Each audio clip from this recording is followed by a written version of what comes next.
Friends, ఈరోజు అల్లం వెల్లుల్లి పేస్ట్ చేస్తున్నాను. ఇది అందరికీ తెలిసిన విషయమే. ఎందుకంటే ఇప్పుడు నేను చెప్పేది బయట నుంచి తెచ్చుకునే వాళ్ళకి యూస్ అవుతుందని చెప్తున్నాను. ఫ్రెండ్స్, నచ్చితే లైక్ చేయండి. చాలా సింపుల్ ఫ్రెండ్స్. మనం సీరియళ్ళు, ఫోన్లు చూసుకుంటుంటాం కదా, ఇలా ఇంట్లోనే ట్రై చేస్తే చాలా ఆరోగ్యానికి కూడా మంచిది. పిల్లలకి పెట్టేది, పెద్దవాళ్ళు తినేది ఉంటుంది కదా, మనం బయట నుంచి తెచ్చుకుంటాం ఫ్రెండ్స్. అవి బాగుండవు, పాడైపోయి ఉంటాయి. అవి వేసి కర్రీలు చేస్తాం. చికెన్, మటన్ అనే కాదు, ప్రతి ఒక్క కర్రీకి మనం అల్లం వెల్లుల్లి పేస్ట్ వాడతాము. నచ్చితే లైక్ చేయండి ఫ్రెండ్స్, ప్లీజ్.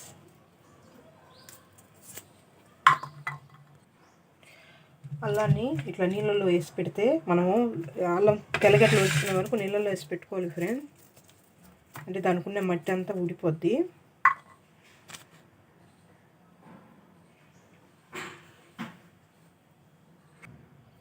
నేను ఇన్ని తెల్లగట్లు వచ్చి పెట్టుకున్నాను.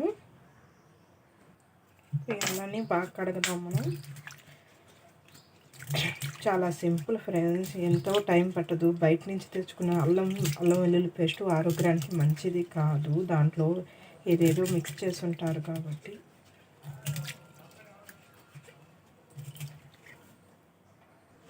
ఇప్పుడు దీని మీద తొక్కు తీసేసుకుందాం.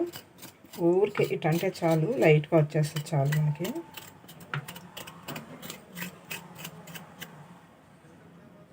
ఇప్పుడు ఇవి చిన్న చిన్న ముక్కలుగా కట్ చేస్తున్నాం.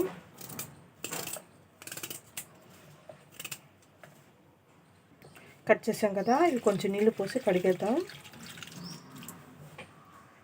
ఇప్పుడు ఈ అల్లం ముక్కలు ఒక మిక్సీ జార్లో వేసుకుందాం.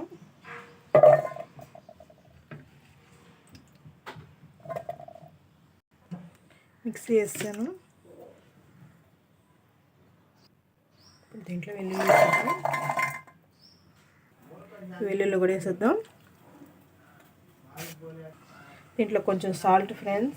ఇది ఒక నెల అయినా మనకి పాడవదు, ఫ్రిడ్జ్లో పెట్టుకొని నిల్వ ఉంచుకోవచ్చు. నచ్చితే లైక్ చేయండి ఫ్రెండ్స్, చాలా ఆరోగ్యానికి మంచిది. ఇది ఏంది లేని కేర్లెస్గా తీసుకోవద్దు ప్లీజ్. ఒక్క లైక్, ఒక్క సబ్స్క్రైబ్ ప్లీజ్ ఫ్రెండ్స్.